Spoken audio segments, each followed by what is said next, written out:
जैसे दो नंबर मिला आपको तुरंत वहां पे कैलकुलेट कर लेना है कि x का वैल्यू क्या आने वाला है, मतलब जीरोस क्या आने वाले हैं। तो कैसे निकालते हैं, तो देखिए जो भी आपने नंबर सोचा -2 और -2 साइन, तो -2 का साइन अगर हम चेंज कर दें, अपोजिट साइन करें, तो ये क्या हो जाएगा 2 +2, और -2 का अपोजिट साइन +2। ठीक है, उसके बाद क्या करते हैं, तो x स्क्वायर वाले टर्म का कोएफिशिएंट से डिवाइड कर देना होता है। तो 4 से हमने डिवाइड कर दिया, 2 1 जा 2, 2 2 जा 4, 2 1 जा 2, 2 2 जा 4। तो आंसर क्या आने वाला आपका, तो ये 1/2 एंड 1/2 में से ऐसा कॉमन लेना है आपको, इस तरह से कॉमन लेना है कि 2s - 1 बचे। तो आप यहाँ ध्यान से अगर देखेंगे तो 2s - 1 नहीं लिखा हुआ, साइन उल्टा लिखा हुआ है, -2s + 1 लिखा हुआ है। तो जब भी साइन उल्टा लिखा रहे तो ब्रैकेट के बाहर आपको माइनस लिख दीजिए, ब्रैकेट के बाहर क्या लिख देना, -1 लिख देना है, और ब्रैकेट के अंदर साइन को पलट के लिख देना है। तो ये हो जाएगा 2s और माइनस। अब क्या करते हैं, तो पहले दो में से कॉमन देखना आपको, तो पहले दो में से कॉमन क्या आएगा, तो पहले दो में से कॉमन आ जाएगा, देखिए पहले नंबर में देखिए 6 और 9 में कॉमन क्या आएगा, तो 6 को लिख सकते हैं 2 × 3 और 9 को लिख सकते हैं 3 × 3। तो कॉमन क्या हुआ, तो कॉमन आ गया 3। एक्स स्क्वायर है तो ये x × x लिखा हुआ है, और यहाँ केवल x है, तो एक्स स्क्वायर और x में कॉमन क्या आ गया, तो x कॉमन आ गया। तो कॉमन क्या मिला हमें, 3 और x कॉमन मिला। तो 3 और x कॉमन लेने के बाद क्या बचेगा, तो 6x स्क्वायर में से बचेगा 2x और -9x में तो x बाहर हो गया, 3 बाहर हो गया, तो बचा 3, तो बचा 2x - 3। ठीक है, अब आपको दो टर्म जो बचे हुए उसमें से इस तरह से कॉमन लेना है, ठीक है ना, कि ब्रैकेट में क्या आ जाए, 2x - 3 आ जाए। तो आप देखेंगे लास्ट का टू टर्म खुद क्या है, 2x - 3 है। तो जब सेम आ जाए, एग्जैक्टली सेम आ जाए, ब्रैकेट के बराबर आ जाए बाकी लास्ट का दो टर्म, तो क्या करेंगे, तो +1 बाहर से लिख देंगे और ब्रैकेट के अंदर ये दोनों टर्म्स को लिख देंगे 2x - 3 को, मतलब समझिए कि 1 हमने कॉमन लिया, +1 कॉमन लिया।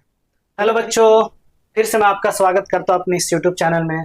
तो आज के इस वीडियो में करने वाले हम लोग क्लास 10th का chapter number 2 and name of this chapter is polynomial. तो आज जो होने वाला होने वाला थर्ड लेक्चर, ठीक है, ये हमारा होने वाला थर्ड लेक्चर। और इससे पहले मैंने बेसिक कॉन्सेप्ट के बारे में डिस्कस किया था, और ये भी मैंने लास्ट क्लास में बताया था कि क्वाड्रेटिक पॉलिनोमियल को कैसे फैक्टराइज करते हैं मिडिल टर्म डिस्ट्रीब्यूटिंग का यूज करके, मिडिल टर्म स्प्लिटिंग मेथड का यूज करके, और कोएफिशिएंट और जीरोस के बीच में क्या रिलेशनशिप होता है ये भी मैंने लास्ट क्लास में डिस्कस किया था एक क्वेश्चन के थ्रू। उसी को कंटिन्यू करते हुए और भी अलग अलग टाइप के प्रॉब्लम्स आज मैं यहाँ पे डिस्कस करने जा रहा हूँ। ठीक है, क्वेश्चन क्या है, find the zeros of the following quadratic polynomial and verify the relationship between the zeros and the coefficient. थोड़ा रिलेशन बात कर लेते हैं, ये रिलेशन होता क्या है। तो अगर आपके पास एक क्वाड्रेटिक पॉलिनोमियल है px, और जनरल रिप्रेजेंटेशन जो होता है क्वाड्रेटिक पॉलिनोमियल का ये होता है x² + bx + c, जहां पे कंडीशन क्या है, a ≠ = 0। ठीक है, क्योंकि कोएफिशिएंट ऑफ x² अगर 0 हो जाएगा तो ये क्वाड्रेटिक नहीं रहेगा, ये लीनियर बन जाएगा, इसलिए कंडीशन लगाया जाता है। ठीक है, ठीक है, कोई दिक्कत नहीं आता। अब a को क्या बोलते हैं, तो a को बोला जाता है कोएफिशिएंट ऑफ x², b को बोला जाता है कोएफिशिएंट ऑफ x, और c को बोलते हैं कांस्टेंट टर्म।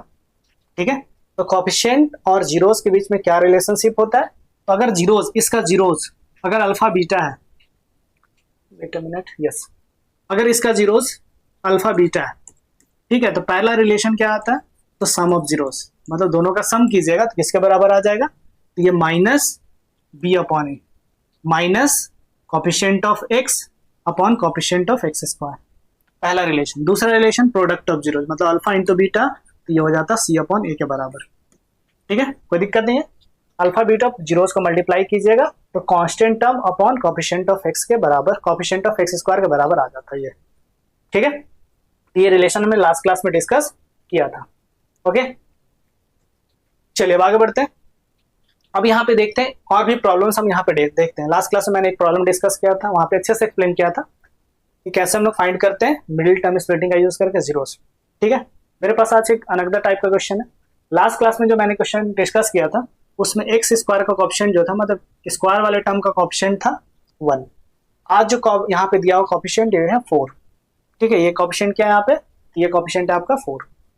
सही है, कैसे करेंगे, तो मिडिल टर्म स्प्लिटिंग करने के लिए ये जो x² का कोएफिशिएंट यहाँ दिख रहा है 4, x² का कोएफिशिएंट जो 4 दिख रहा है 4, इसको मल्टीप्लाई कर देना कांस्टेंट टर्म के साथ, 1 के साथ, कितना आ गया, 4 आ गया। ठीक है, कोई दिक्कत नहीं है।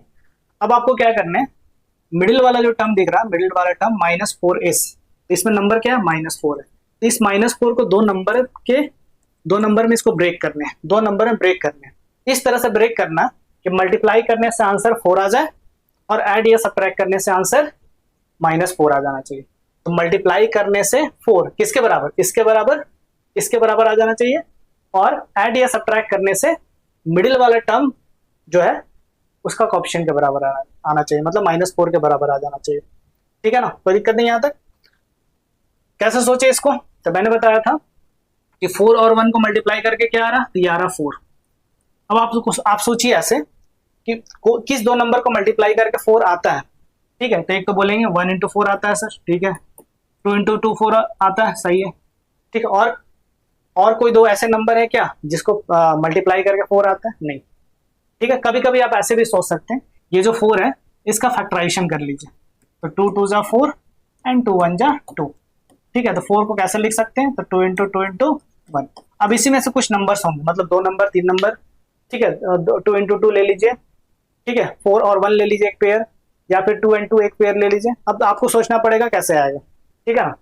तो मैंने सिंपल से बताया था अभी के लिए, छोटा नंबर के लिए, कि आपको सोचना है कि किस दो नंबर को मल्टीप्लाई करके 4 आएगा।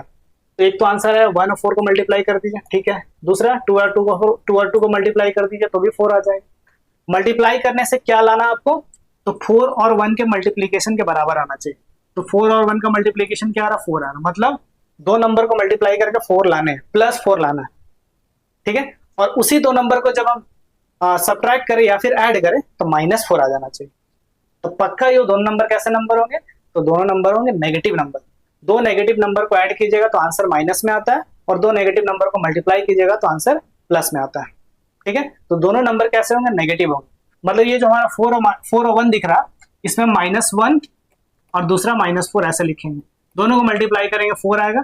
अच्छा, दोनों को जब हम जोड़ दें तो ये आ जाएगा -5, ठीक है, या फिर सब्ट्रैक्ट कर दें, ठीक है। तो ये -1 + 4, ये आ जाएगा 3।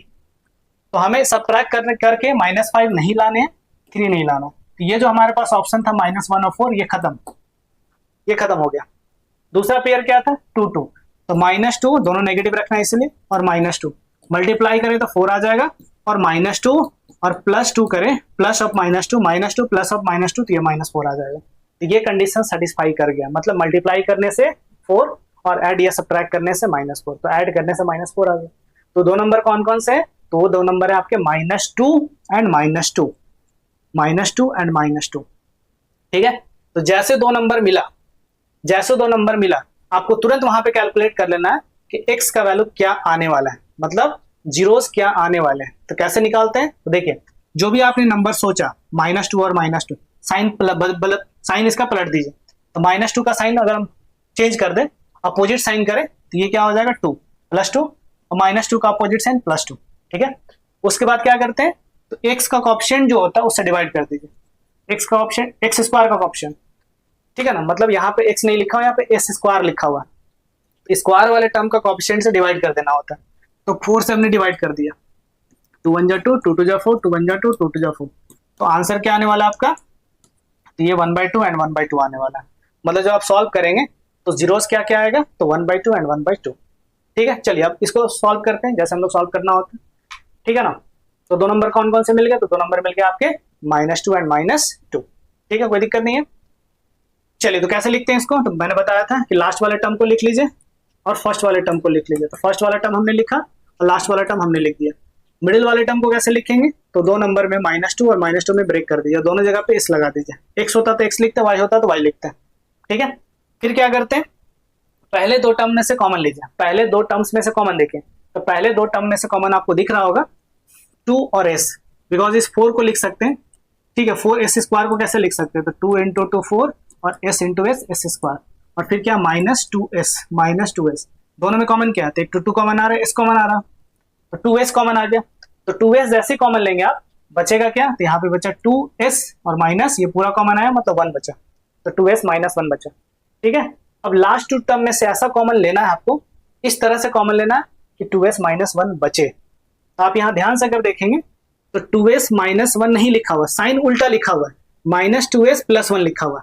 तो जब भी साइन उल्टा लिखा रहे तो ब्रैकेट के बाहर आपको माइनस लिख दीजिए, ब्रैकेट के बाहर क्या लिख देना, -1 लिख देना है, और ब्रैकेट के अंदर साइन को पलट के लिख देना है। तो ये हो जाएगा 2s और -1, मतलब सेम टर्म आपको दिख रहा 2s 1, लेकिन साइन उल्टा हो गया। तो ब्रैकेट दे करके बाहर -1 लिख दीजिए और अंदर जो यहाँ ब्रैकेट है वही लिख दीजिए। ऐसा हुआ तो, अगर नहीं तो फिर कॉमन देख करके आपको सॉल्व कर लेना होता है, ठीक है, कॉमन देख करके आपको सॉल्व कर लेना होता है। इसके बाद क्या करें, तो इसमें और इसमें कॉमन क्या है, तो अब कॉमन आ रहा है 2s - 1। तो जब आप 2s - 1 कॉमन लेंगे, 2s - 1 जब आप कॉमन लेंगे, ठीक है ना, तो क्या आएगा, तो 2s - 1 कॉमन लेंगे तो यहाँ पे बचेगा क्या बचेगा, यहाँ बचेगा 2s और यहाँ बचेगा -1, तो 2s -1, ठीक है, कोई दिक्कत नहीं है। तो 2s -1 एंड 2s -1 ये दो क्या आ गए, इस पॉलिनोमियल के फैक्टर आ गए।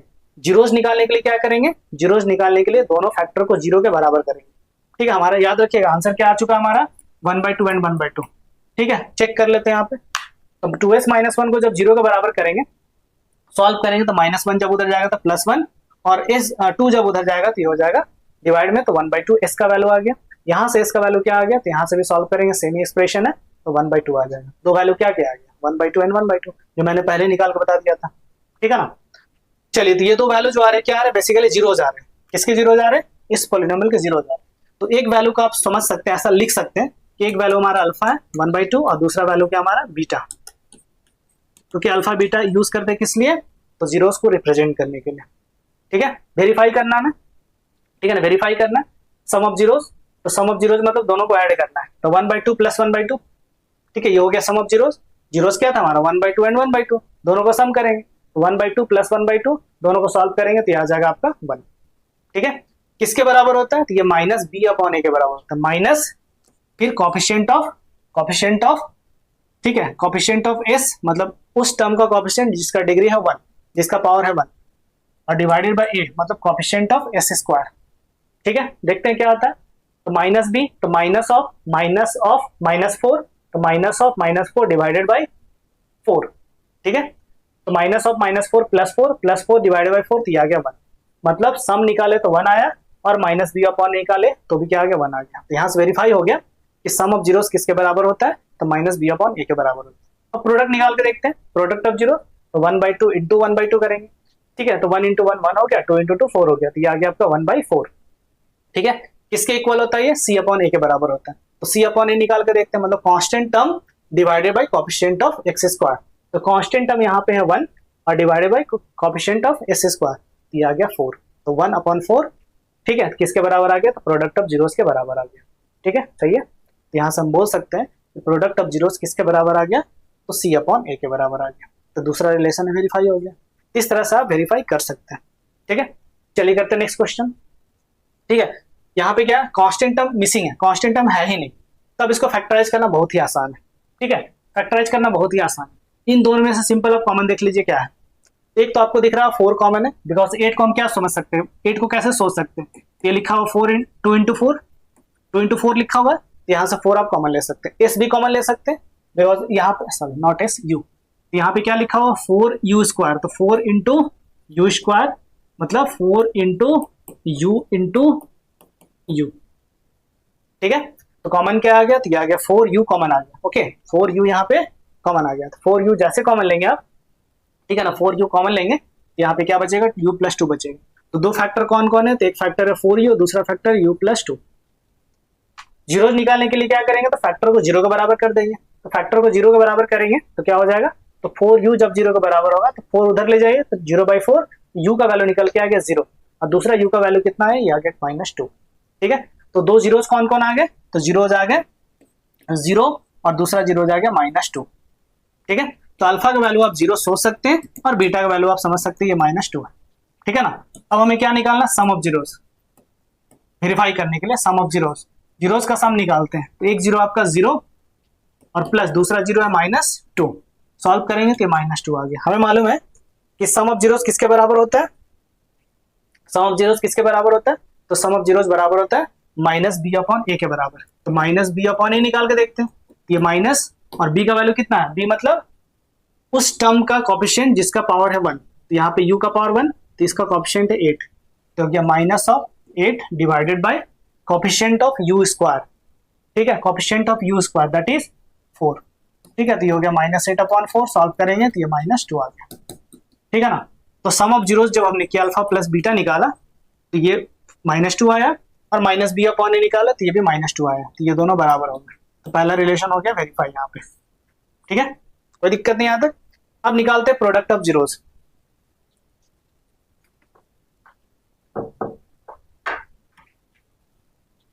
ओके अब निकालते हैं प्रोडक्ट ऑफ जीरोस, मतलब अल्फा इंटू बीटा निकालते हैं, ठीक है।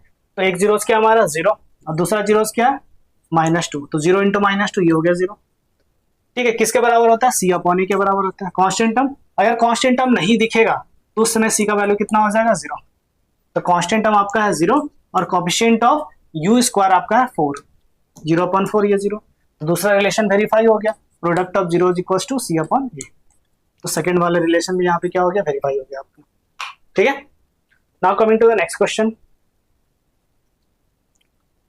ठीक है, नेक्स्ट क्वेश्चन क्या हमारा ये, अब इसमें क्या है, मिडिल वाला टर्म यहाँ पे नहीं है। मिडिल टर्म मतलब जिसका पावर होता है 1, वो टर्म मिसिंग है यहाँ पे। तो अब इस टाइप का प्रॉब्लम को कैसे फैक्टराइज करते हैं, सिंपल है, आपको क्या करना होता है ना, ये फॉर्मूला यूज करना होता है, ये आइडेंटिटी यूज करना होता है, a square minus b square equal to a minus b into a plus b. इसी आइडेंटिटीज का यूज करके हम फैक्टराइज करेंगे। किस पॉलिनोमियल को फैक्टराइज करेंगे, जिसका मिडिल वाला टर्म मिसिंग होगा, मतलब जिसका डिग्री 1 होता है, डिग्री 1 वाला टर्म मिसिंग होगा, तो इसको ऐसे हम लोग इसको आइडेंटिटी का यूज करके फैक्टराइज कर लेते हैं। देखिए, तो हमें क्या करना है, इस आइडेंटिटीज का यूज करना है, a square minus b square equal to a minus b into a plus b. ये कब यूज करेंगे, जब आपका मिडिल वाला टर्म मिसिंग होगा तब।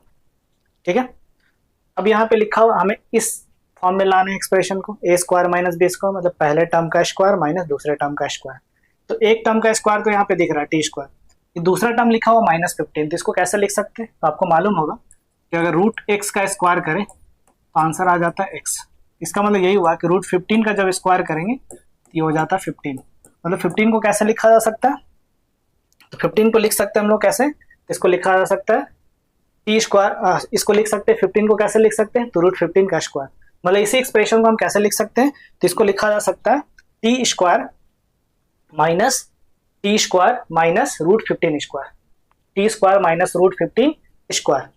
ठीक है, तो ये इस फॉर्म में आ गया ना, ए स्क्वायर माइनस बी स्क्वायर के फॉर्म में आ गया। तो हमें मालूम है कि ए स्क्वायर माइनस बी स्क्वायर का फॉर्मूला होता है ए प्लस बी इंटू ए माइनस बी। माइनस ए माइनस बी पहले भी लिख सकते हैं, प्लस बी बाद में भी लिख सकते हैं, कोई फर्क नहीं पड़ता है।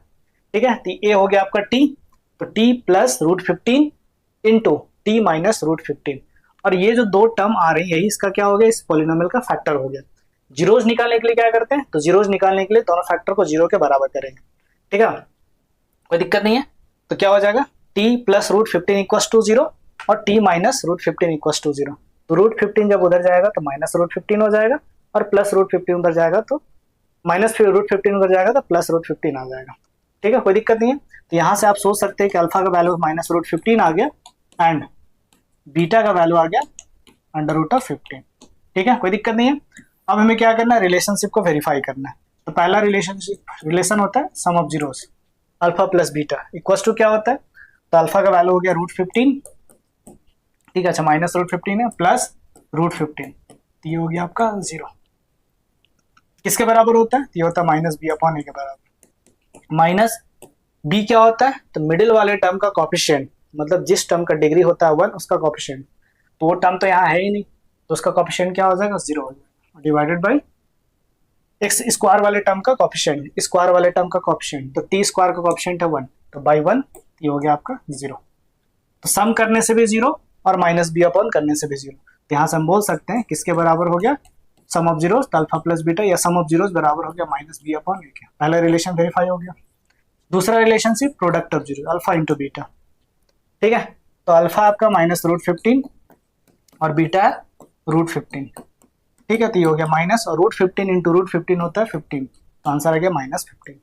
ठीक है, सी अपॉन ए के बराबर होना चाहिए। देखते हैं सी का वैल्यू, कांस्टेंट टर्म का वैल्यू यहाँ पे -15 है और कोफिशिएंट ऑफ टी स्क्वायर तो ये है 1, तो -15 अपॉन 1 तो ये हो गया -15। तो product of zeros alpha into beta किसके बराबर हो गया, तो सी अपॉन ए के बराबर आ गया, क्योंकि अल्फा इंटू बीटा करने से भी -15 आया था और सी अपॉन ए निकालने से भी -15 आया। तो यहाँ से हम बोल सकते हैं कि product of zeros alpha into beta c upon a के बराबर आ गया। तो ये रिलेशनशिप वेरीफाई हो गया। ठीक है, कोई दिक्कत नहीं यहाँ तक। चलिए आगे देखते हैं। नेक्स्ट क्वेश्चन हमारा ये, ठीक है, 6x² -3 -7x। ठीक है, आप कंफ्यूज यहाँ लोग करते हैं कि मिडिल वाला टर्म -3 है, नहीं, मिडिल वाला टर्म -3 नहीं होता है। मिडिल वाला टर्म वही होता है जिसका पावर होता है 1, जिसमें वेरिएबल का पावर होता है 1। ठीक है, चलिए तो इसको रीअरेंज कर देते हैं। इसको लिख सकते हैं 6x² -7x -3, ये स्टैंडर्ड फॉर्म में लिखा जा चुका है। ठीक है, अब मिडिल टाइम स्प्लिटिंग कैसे करेंगे यहाँ पे, तो 6 इंटू -3 को मल्टीप्लाई कीजिए, तो 6 इंटू -3 करेंगे तो ये हो जाएगा -18। ठीक है, अब हमें क्या करना है कि -18 को या +18, अभी के लिए प्लस सोच लेते हैं, सोचने में थोड़ा इजी होगा। ठीक है, तो 18 को 2 नंबर में ब्रेक करने हैं, जिसका प्रोडक्ट आना चाहिए -18, और ऐड या सब्ट्रैक्ट करने से मिडिल वाला टर्म दैट इज -7 आ जाना चाहिए। ठीक है ना। तो आप सोचिए कि 18 कैसे कैसे आता है, मतलब 18 किस 2 नंबर को मल्टीप्लाई करके आता है। एक तो बोलेंगे सर 1 इंटू 18 आता है 18, ठीक है। 2 इंटू 9 करेंगे तो 18 आएगा, 3 इंटू 6 करेंगे तो भी 18 आएगा, ठीक है। 9 इंटू 2 ऑलरेडी लिख चुके हैं। तो इतने नंबर्स है जिसको इसने, इतने पेयर ऑफ नंबर्स हैं, इसने इतने 2 नंबर के पेयर है जिसका प्रोडक्ट करने से 18 आता है। ठीक है ना। मल्टीप्लाई करके माइनस नंबर लाना है, माइनस मतलब -18 लाना है। ठीक है, तो -18 लाना है, तो इसका मतलब यही हुआ कि एक नंबर को क्या रखना होगा आपको, एक नंबर को पॉजिटिव रखना होगा, दूसरे नंबर को नेगेटिव रखना होगा। एक नंबर को पॉजिटिव रखना होगा, दूसरा नंबर को नेगेटिव यहाँ पे रखना होगा, नेगेटिव साइन के साथ रखना होगा। ठीक है ना। तो यहाँ पे जो पेयर मिला 118, 29, ठीक है, और 36, इसमें से कौन सा 2 नंबर ऐसा है, कौन सा पेयर इसमें सही है जिसको मल्टीप्लाई करने से -18 और सब्ट्रैक्ट या ऐड करने से -7 आ जाए। ठीक है, तो आप इजिली यहाँ देख सकते हैं 2 और 9।